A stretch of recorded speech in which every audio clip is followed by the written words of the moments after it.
तो नमस्कार बच्चों, मैं प्रांजलि यादव। आज की इस वीडियो में हम आपका स्वागत करते हैं। आज हम आपको बताने जा रहे हैं जवाहर नवोदय विद्यालय कक्षा 9 के लिए साइंस का बहुत ही महत्वपूर्ण चैप्टर बल तथा दाब से रिलेटेड बहुत ही महत्वपूर्ण प्रश्न एंड थ्योरी। ठीक है, यदि आप हमारे चैनल पर नए हैं तो इसे सब्सक्राइब जरूर करें। और हमारा सफलता बैच यूट्यूब पर बिल्कुल फ्री आ चुका है, फ्री ऑफ कॉस्ट। आपको 1 रुपये देने की ज़रूरत नहीं है। हमारी यूट्यूब चैनल JNB अड्डा 247 पर फ्री आ चुका है। सफलता बैच से हम आपको सफलता दिलाएंगे। ठीक है, यदि आप हमारे चैनल पर नए हैं तो इसे ज़रूर से ज़रूर सब्सक्राइब करें। 7 फरवरी को आपका पेपर है, दिन शनिवार का है। ठीक है, चलिए आपकी अब बिना देरी किए अब हम शुरू करते हैं। जैसे कि पहले क्या कहता है, सबसे पहले क्या कहता है, चैप्टर क्या है हमारा? चैप्टर का नाम है बल तथा दाब। चैप्टर का क्या नाम है? बल तथा दाब। चैप्टर का क्या नाम है? बल तथा दाब। ठीक है, तो बल तथा दाब पहले क्या पढ़ेंगे हम? बल क्या पढ़ेंगे? बल कैसे क्या होता है ये पढ़ेंगे। पहले क्या पढ़ेंगे? बल क्या होता है, कक्षा 9 के लिए। ठीक है, जवाहर नवोदय विद्यालय 2026 7 फरवरी JNB अड्डा 247। बल क्या है? बल वह धक्का या खिंचाव है जो किसी वस्तु की स्थिति में परिवर्तन करता है या करने की प्रवृत्ति रखता है। यानी क्या है इसका मतलब? क्या है इसका मतलब? ये है कि बल क्या है? बल वह धक्का। अगर मैं इस पेन, ये पेन एक रखी है यहाँ पे, अगर मैं इस पेन पर ऐसे करके धक्का लगा रहा हूँ तो ये क्या है? इसे आगे बढ़ा रहा हूँ पेन को मैं ऐसे करके आगे बढ़ा रहा हूँ, तो इस पर मैं पेन पे क्या लगा रहा हूँ? बल लगा रहा हूँ। यानी बल वह धक्का या खिंचाव है जो किसी वस्तु की स्थिति, यानी ये यहाँ पर रखी थी, स्थिति में परिवर्तन करता है।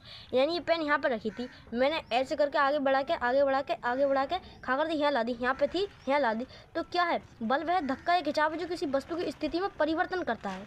स्थिति यानी यहाँ थी, मैंने धक्का लगाया तो ये यहाँ आ गई, यानी क्या हुआ? इसकी स्थिति में परिवर्तन हुआ। तो बल वह धक्का या खिंचाव है जो किसी वस्तु की स्थिति में परिवर्तन करता है या करने की प्रवृत्ति रखता है। ठीक है, चलिए यदि आपको समझ में आया हो तो बहुत ही अच्छी बात है। ठीक है, चलिए अब आगे बढ़ते हैं। आगे क्या है? आगे कहता है कि ऐसा ही मात्रक। बल का ऐसा ही मात्रक क्या है? बल का ऐसा ही मात्रक न्यूटन है। बल का ऐसा ही मात्रक क्या है? बल का ऐसा ही मात्रक न्यूटन है। तथा CGS पद्धति में मात्रक क्या है? बल का CGS पद्धति में मात्रक है डाइन। बल का CGS पद्धति में मात्रक क्या है? डाइन। न्यूटन तथा डाइन में संबंध। न्यूटन तथा डाइन में संबंध। 1 न्यूटन बराबर 10 की पावर 5 डाइन होता है। 1 न्यूटन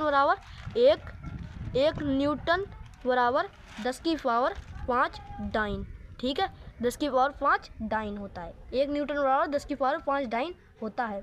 अब आपको बहुत ही इम्पोर्टेंट है ये, मोस्ट इम्पोर्टेंट है ये, जो हम आपको बता रहे हैं वो मोस्ट इम्पोर्टेंट है। ठीक है, बिल्कुल इम्पोर्टेंट है। ठीक है, चलिए आगे बढ़ते हैं। अब क्या आगे क्या है? आगे है बल के प्रकार। आगे क्या है? बल के प्रकार। क्या है? बल के प्रकार। बल के 2 प्रकार होते हैं। बल के कितने प्रकार होते हैं? तो बल के कितने प्रकार होते हैं? बल के 2 प्रकार होते हैं। कितने? 2 प्रकार होते हैं बल के। कौन कौन से? एक होता है हमारा संपर्क बल और एक होता है असंपर्क बल। यदि आपसे कोई पूछे कि बल के कितने प्रकार होते हैं तो आप कहेंगे बल 2 प्रकार के होते हैं। कौन कौन से? संपर्क बल और असंपर्क बल। ठीक है, चलिए आगे बढ़ते हैं। आगे क्या कहता है? आगे है हमारा संपर्क बल। अब क्या है? अब क्या आता है? संपर्क बल आता है। अब कौन सा बल आता है? संपर्क बल।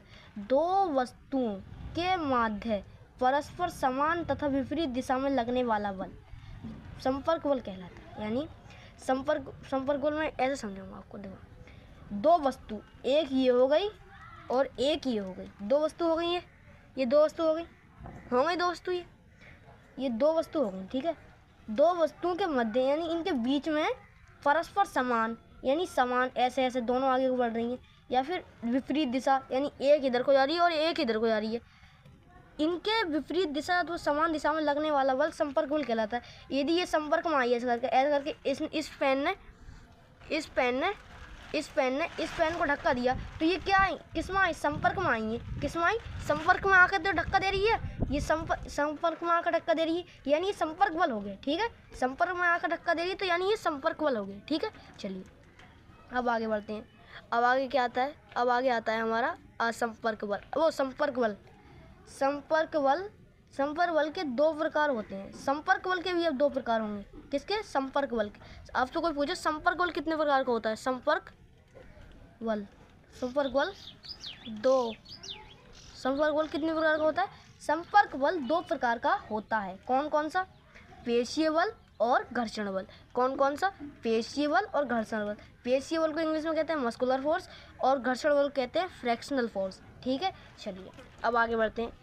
आगे क्या है? आगे आप समझ लीजिए इसे। संपर्क बल कितने प्रकार के होते हैं? संपर्क बल 2 प्रकार के होते हैं। कौन कौन से? पेशीय बल और घर्षण बल। आप अपने दिमाग में इसे बिल्कुल फिट कर लीजिए, बिल्कुल फिट कर लीजिए। संपर्क बल क्या होता है? संपर्क बल होता है किसी अगर यदि कोई वस्तु संपर्क में आकर बल लगाए। जैसे ये पेन रखी है यहाँ पे, मैंने पेन को इसे ऐसे धक्का दिया तो ये कैसा बल है? ये संपर्क बल है, यानी संपर्क में आकर मैं बल लगा रहा हूँ, यानी ये चिपकी हुई है, इससे चिपकी हुई है, यानी संपर्क है इसका, जुड़ी हुई है दोनों ये, तो इसे मैं तब बल लगा रही हूँ। तो ये इस पर बल लगने वाला बल कैसा होगा? इस पर लगने वाला बल संपर्क बल होगा। ठीक है, संपर्क बल के कितने प्रकार होते हैं? संपर्क बल के दो प्रकार होते हैं, मस्कुलर फोर्स और फ्रैक्शनल फोर्स, यानी पेशीय बल और घर्षण बल। ठीक है, अब पेशीय बल क्या होता है हमारा? पेशीय बल क्या होता है हमारा? अब पेशीय बल क्या होता है हमारा? पेशीय बल मांसपेशियों द्वारा वस्तु पर लगाया गया बल पेशीय बल कहलाता है। मांसपेशियों द्वारा, किसके द्वारा? मांसपेशियों द्वारा, यानी मांसपेशियों द्वारा वस्तु पर लगाया गया बल पेशीय बल कहलाता है। कौन सा बल कहलाता है? पेशीय बल कहलाता है। मांसपेशियों द्वारा लगाया गया बल पेशीय बल कहलाता है। कैसे? जैसे ये पेन रखी है यहाँ पे, ये पेन रखी है, इस पेन को मैं उठा रहा हूँ, यानी ऐसे करके उठा रहा हूँ, इस पेन को ऐसे करके उठा रहा हूँ मैं, तो ये कैसा बल लग रहा है? उठाने में मुझे यानी मेहनत लग रही है मेरी, यानी मेरा शरीर का हाथ लग रहा है, मेरा हाथ लग रहा है, तो मेरा मतलब हाथ हलचल भी कर रहा है, यानी उठ रहा है, ऊपर हो रहा है, नीचे हो रहा है। तो ये क्या काम कर रही है? मेरी मांसपेशियाँ काम कर रही है, यानी मांसपेशियों द्वारा लगाया गया बल पेशीय बल कहलाता है। जैसे इस पेन को उठाया मैं, तो इस पेन पर कैसा बल लगा? पेशीय बल लगा उठाने में। यानी अब उदाहरण के तौर पर क्या है? उदाहरण के तौर पर पानी की बाल्टी उठाते समय लगा बल। हम पानी की बाल्टी उठाते हैं, उसे हाथ में लेकर जाते हैं, तो यानी हमारा हाथ हिलता है, यानी हमारे हाथ पे वजन होता है, तो हमारी पेशियाँ वजन उठाती हैं, तो ये कैसा बल हुआ? पेशीय बल हुआ। ठीक है, चलिए आगे बढ़ते हैं। आगे क्या कहता है? आगे है हमारा घर्षण बल। आगे कौन सा बल है? घर्षण बल। आगे घर्षण बल। कोई वस्तु जब किसी सतह पर फिसलती या लुढ़कती है अथवा ऐसा करने का प्रयास करती है तो उसके मध्य अपेक्षित गति का विरोध करने वाले बल को घर्षण बल कहते हैं। इसकी दिशा सदैव वस्तु के विपरीत होती है। इसे मैं आपको देखो समझाऊंगा बहुत ही अच्छे तरीके से। कैसे तरीके से? बहुत ही अच्छे तरीके से समझाएंगे। इस घर्षण बल बहुत ही महत्वपूर्ण है। घर्षण बल क्या है? बहुत ही महत्वपूर्ण है। घर्षण बल क्या है? बहुत ही महत्वपूर्ण है घर्षण बल। घर्षण बल से सवाल आते हैं 100%। अभी लास्ट ईयर भी घर्षण बल से ही सवाल आए। ठीक है, ये उड़ बहुत रहा है यार, 1 मिनट रुको जाओ। चलो अब शुरू करते हैं हम घर्षण बल की कहानी। यदि कोई वस्तु किसी सतह, ये है एक सतह, ये क्या है? ये एक सतह है, ये क्या है? एक सतह है। ठीक है, अब यहाँ पे कोई वस्तु किसी सतह पर फिसलती है, लुढ़कती है, यानी ये लुढ़क रही है। पेन क्या है? ये है पेन। ये पेन इस सतह पर लुढ़क रही है, ऐसे करके लुढ़क रही है। अब मैं इस पेन को मैंने धक्का दिया, ऐसे करके धक्का दिया, तो ये यहाँ पे आकर रुक गई। मैंने इसे इस पेन को धक्का दिया ऐसे करके, अब ये यहाँ पे आकर रुक गई। ये क्या है? यहाँ पे आकर रुक गई। ये पेन रुक गई, एक जगह आकर रुक जाती है। जैसे मैंने इस पर धक्का लगाया, छोड़ दिया, तो यहाँ आकर रुक गई। यानी कोई भी वस्तु किसी सतह पर लुढ़कती है अथवा ऐसा करने का प्रयास करती है, उसके मध्य अपेक्षित गति का विरोध करने वाले बल को घर्षण बल कहते हैं। कैसे? अब देखो, ये पेन रुकी क्यों? ये पेन मैंने इसे धक्का दिया तो ये चलती क्यों नहीं गई? रुकी क्यों? मैं बताऊँ क्यों रुकी? क्योंकि ऐसा क्यों हुआ? क्योंकि इस वस्तु पर घर्षण बल लग रहा था। घर्षण बल की दिशा सदैव कैसी होती है? विपरीत होती है, यानी उल्टा बल कार्य करता है। यानी मैं ऐसा धक्का दे रहा हूँ तो इधर से मैं इधर देखो ऐसे, अगर मैं इस पेन को ऐसे करके धक्का दे रहा हूँ, मैं इस पेन को ऐसे करके, अब ऐसे छोड़ दी मैंने, तो ये रुक क्यों गई? क्योंकि इसकी विपरीत दिशा में, इसकी इधर दिशा में एक बल कार्य करता है जिसे हम कहते हैं घर्षण बल। यानी विपरीत दिशा में जैसे हमने एक बॉल फेंकी फर्श पर, हमारा फर्श होता है, हमने अपने फर्श पर वो एक बॉल फेंक दी, बॉल चलती गई, कहीं जाकर रुक गई। वो क्यों रुकी? क्योंकि उस पर एक विपरीत दिशा में बल कार्य कर रहा था।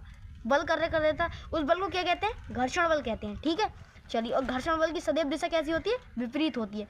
घर्षण बल की दिशा सदैव विपरीत होती है। विपरीत दिशा, घर्षण बल की सदैव दिशा विपरीत दिशा होती है। ठीक है, चलिए, और आज के लिए इतना ही। और अब हम आपको कल बताएंगे बहुत ही महत्वपूर्ण प्रश्न, बहुत महत्वपूर्ण प्रश्न। ठीक है, प्रश्न क्या, हम आपको थ्योरी पढ़ाएंगे कल। और थ्योरी ये तो अभी तो पार्ट 1 है, ये पार्ट क्या है, पार्ट 1 है ये, अभी तो पार्ट 1 है। ठीक है, और बल तथा दाब का पार्ट 1। ठीक है, और यदि आपको ये वीडियो अच्छी लगी है तो इसे ज़्यादा से ज़्यादा शेयर करें, और हमारे चैनल पर नए हैं तो इसे सब्सक्राइब जरूर करें। ठीक है, और एक लाइक ज़रूर करके जाएं यदि आपको पसंद आई हो तो, और एक अच्छा सा कमेंट ज़रूर करके जाएं। ठीक है, चलिए अब आज के लिए इतना ही, और कल शुरू करेंगे। धन्यवाद। हमारी वीडियो देखने के लिए आपको बहुत धन्यवाद। ठीक है, आपकी तैयारी और अच्छी हो, ज़ोरों शोरों से हो, आप सफल हो जाएं। धन्यवाद।